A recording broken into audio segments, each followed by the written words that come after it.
My name is Ian Spanier. I'm based in Los Angeles, California, and I'm mostly a portrait photographer, but I also do sport and fitness type work as well as travel work.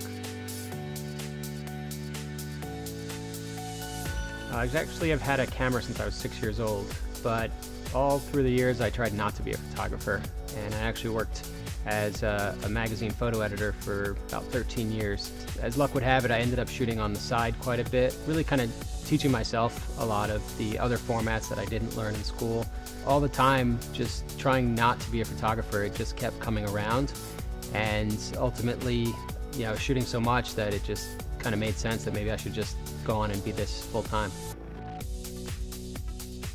I kind of think of myself a bit as a chameleon as a photographer. I shoot so many different types of subjects and different kinds of work for different kinds of clients that I feel like I'm really good at kind of blending to whatever the product is, whether it's a magazine or an advertisement, marketing material.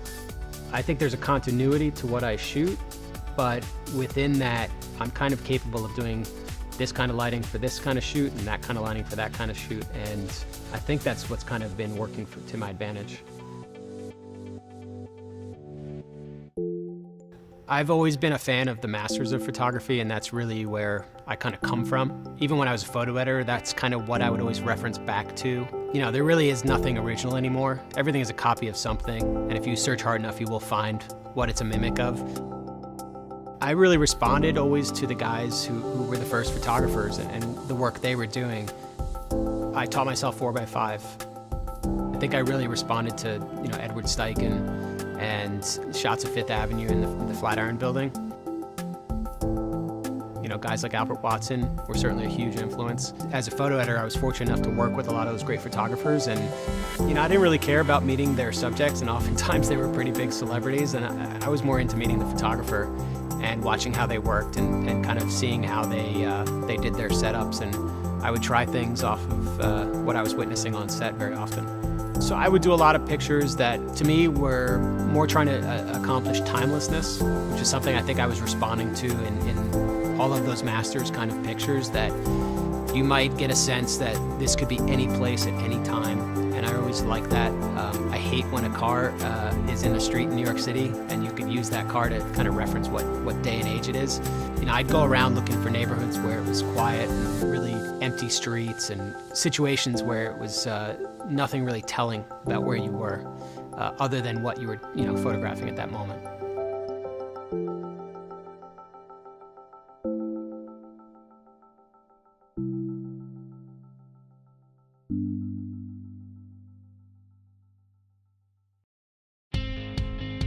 Well, people that know me always know that I'm never satisfied, and it's, maybe a blessing and a curse. It does, I think, fuel me to always try to keep moving forward. I really feel like I'm always ready to keep, going on to another level as a photographer, and that's really the ultimate goal for me, is to just keep going and never stop. Being chosen to be a part of the Loweprofessionals program, obviously it's a huge honor. When people recognize you for what you do, I feel like it's a really strong confidence builder and a really humbling experience. I wouldn't do it if I didn't love it, that's for sure. I put my time in working behind a desk in an office, and once I stepped outside the office and I was out, in the field or in a studio, I definitely came alive a lot more. But it is a tough job, you're traveling, you're carrying heavy gear, sometimes you're climbing up into the rafters to get the shot, but it's all constantly challenging, constantly fun, and different all the time. And that's what I really appreciate about the job, and I wouldn't trade it for anything.